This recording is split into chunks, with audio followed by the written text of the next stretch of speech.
Damini film में सनी देओल का dialogue याद करिए, तारीख पे तारीख। ये डायलॉग फिर न्याय व्यवस्था में सुस्ती का प्रतीक बन गया। लेकिन आज यही बात देश के चुनाव आयोग के लिए कही जाने लगी है, क्योंकि देश में 3 राज्य की 14 विधानसभा सीट पर जहां 13 नवंबर को वोटिंग होनी थी, अब 20 नवंबर को होगी। सबसे ज्यादा सवाल यूपी की 9 सीट पर उपचुनाव की तारीख बढ़ाने को लेकर उठे। सबसे बेहतरीन परिणाम भी देगा। हार का ऐतिहासिक परिणाम भी भारतीय जनता पार्टी के पक्ष में आएगा। बीजेपी हार रही है, इसलिए उन्होंने कहा भाई थोड़ा बढ़ा दो। उनकी पराजय एक सप्ताह के लिए खिसकी है। कोई हलचल मची हुई है, कुछ तालमेल बिठाते हुए ही है, जो डेट्स हैं ये बदली गई है।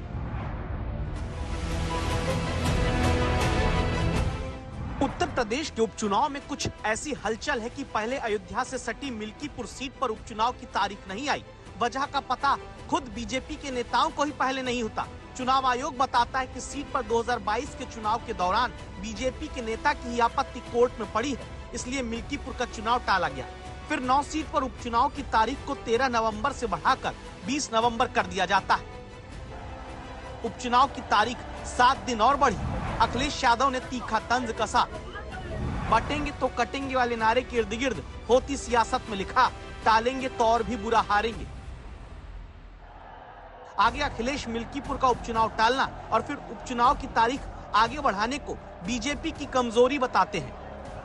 अखिलेश अपनी पोस्ट में चुनाव की तारीख आगे खिसकाने के पीछे वजह लिखते हैं। छठ दिवाली की छुट्टी पर उत्तर प्रदेश आए लोग बीजेपी के खिलाफ मतदान करते, इसलिए चुनाव की तारीख बढ़ा दी गई।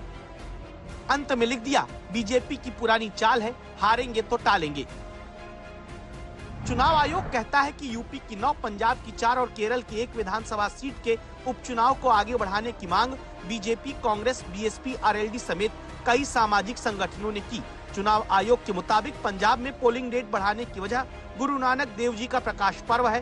केरल की 1 सीट पर तारीख इसलिए बढ़ी क्योंकि 13 से 15 नवंबर तक कलपाथी रास्थोल सेवम उत्सव मनाया जाएगा। चुनाव आयोग के मुताबिक उत्तर प्रदेश में उपचुनाव बढ़ाने की वजह 14-15 नवंबर के बीच होने वाला कार्तिक पूर्णिमा का स्नान है।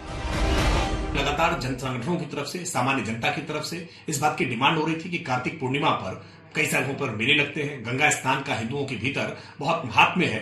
ऐसे में वोटिंग परसेंटेज के कम हो जाने की संभावना थी। बहुत सारे लोग लोकतंत्र के इस पर्व में अपना मत नहीं डाल पाते। निर्वाचन आयोग ने इन शिकायतों का, सुझावों का संज्ञान लेते हुए तिथियों में परिवर्तन किया है।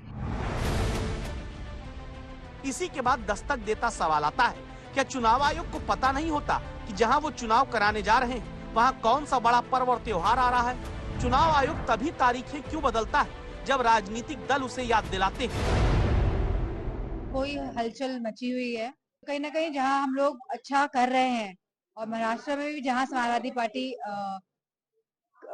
कुछ सीटों में चुनाव लड़ते हुए अच्छा करने का जो कार्य कर रही है, तो मुझे लगता है कहीं ना कहीं कुछ तालमेल बिठाते हुए ही है, जो डेट्स हैं ये बदली गई हैं। हार रहे होगी, बीजेपी हार रही है, इसलिए उन्होंने कहा भाई थोड़ा बढ़ा दो, हम और अपना 3-5 कर लें।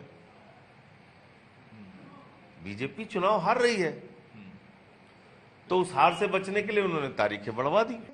चंद सीटों के बाई इलेक्शन साथ नहीं करवा पा रहे हैं, और मुझे लगता है कि कितनी भी डेट आगे बढ़वा लें, जनता जान रही है कि भारतीय जनता पार्टी के लिए इन उपचुनाव में कुछ नहीं बचा है।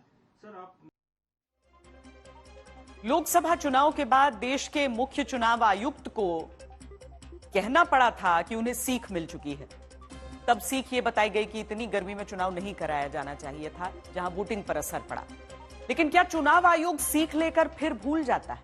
दस्तक देते इस सवाल की वजह समझाते कुछ उदाहरण याद कराते हैं। हरियाणा में हाल में हुए विधानसभा चुनाव में 1 अक्टूबर की जगह 5 अक्टूबर की वोटिंग की तारीख करनी पड़ी। बिश्नोई समाज के कार्यक्रम की वजह से तारीख बढ़ाने का हवाला दिया गया। राजस्थान में 2023 के चुनाव के दौरान 23 नवंबर की जगह 25 नवंबर को वोटिंग की तारीख बाद में करनी पड़ी, क्योंकि 23 नवंबर को देव उठनी एकादशी पर्व था, लेकिन चुनाव आयोग भूल गया था। पंजाब में 2022 विधानसभा चुनाव के दौरान 14 फरवरी की जगह 20 फरवरी 2022 को मतदान की तारीख की गई थी, तब संत रविदास जयंती की वजह से ऐसा हुआ। मणिपुर में 2022 के चुनाव के दौरान 27 फरवरी की जगह 28 फरवरी को वोटिंग की तारीख की गई, तब ईसाई समुदाय की संडे प्रेयर का सम्मान करने के लिए तारीख बदली गई थी। यह हाल तब है जबकि चुनाव आयोग के पास इलेक्शन कराने को लेकर तमाम तरह की शक्तियां हैं। पूरी एक बड़ी टीम है, हर तरह के संसाधन युक्त होती है। चुनाव आयोग कभी भी कहीं चुनाव कराने से पहले दर्जनों बैठक करता है। फिर भी अगर देश का चुनाव आयोग प्राइमरी स्कूल की परीक्षा की तरह चुनाव की तारीखें टालने का फैसला लेगा तो कटघरे में खड़ा किया ही जाएगा।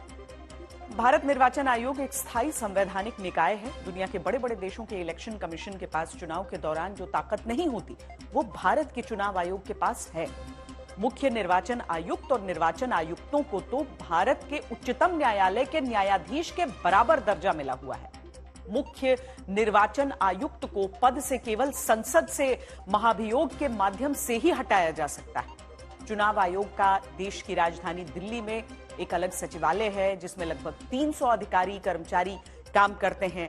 राज्य से लेकर जिला स्तर तक निर्वाचन अधिकारी और कर्मचारियों का अमला होता है। चुनाव के दौरान डीएम, एसपी, एसएसपी, यहां तक कि केंद्र के अर्धसैनिक बल तक जो तैनात होता है वो सब चुनाव आयोग को ही रिपोर्ट करते हैं। लेकिन इतनी शक्तियों वाले देश का चुनाव आयोग फिर भी क्या ये भूल गया कि यूपी में जिन सीटों पर उपचुनाव की तारीख का ऐलान कराने जा रहा है वहां कार्तिक पूर्णिमा का स्नान 15 तारीख को होने वाला है। सवाल ये भी कि अगर 15 को कार्तिक पूर्णिमा है तो 13 को चुनाव कराने में दिक्कत क्या थी? The Election Commission of India to announce the schedule for the state assembly elections. 2 राज्यों में विधानसभा चुनाव और कई राज्यों में उपचुनाव की तारीख का ऐलान करने 10 से ज्यादा अधिकारी चुनाव आयोग के आए थे। तारीख थी 15 अक्टूबर। हर बार तारीखों का ऐलान करने में अपनी शेरो शायरी से ज्यादा चर्चा बटोरते आए। मुख्य निर्वाचन आयुक्त उस दिन भी ये बोलकर गए। कुछ तो लोग कहेंगे, लोगों का काम है कहना। हम उसके बिना चिंता किए आगे बढ़ते हैं, अपना काम सशक्त तरीके से करते, ये आपको विश्वास दिलाते हैं। लेकिन काम कितना सशक्त तरीके से चुनाव आयोग ने किया ये अब सामने आ गया है। 15 तारीख को चुनाव आयुक्त को ये तो पता था कि केदारनाथ सीट पर इसलिए 13 नवंबर को वोटिंग नहीं हो सकती क्योंकि 12 नवंबर को सरकारी छुट्टी है। लेकिन तारीख के ऐलान से पहले हर सीट पर सर्वे करने वाले चुनाव आयोग को क्या ये अंदाजा नहीं था कि 15 नवंबर को कार्तिक पूर्णिमा का स्नान उत्तर प्रदेश में होना है?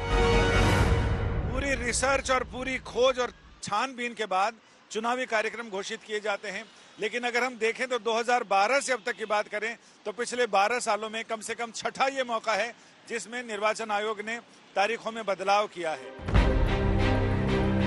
चुनाव आयोग की टीम हर सीट पर जाती है, प्रशासन और पार्टियों से बात करती है। क्या पहले किसी ने उन्हें नहीं बताया कि कार्तिक पूर्णिमा की तारीख तो पहले से तय है, तो पश्चिम से लेकर पूरब तक गंगा स्नान के लिए श्रद्धालु निकलेंगे? और अगर बताया गया था तो फिर चुनाव आयोग ने 13 नवंबर को ही यूपी की 9 सीट पर उपचुनाव की तारीख का ऐलान 15 अक्टूबर को क्यों किया था?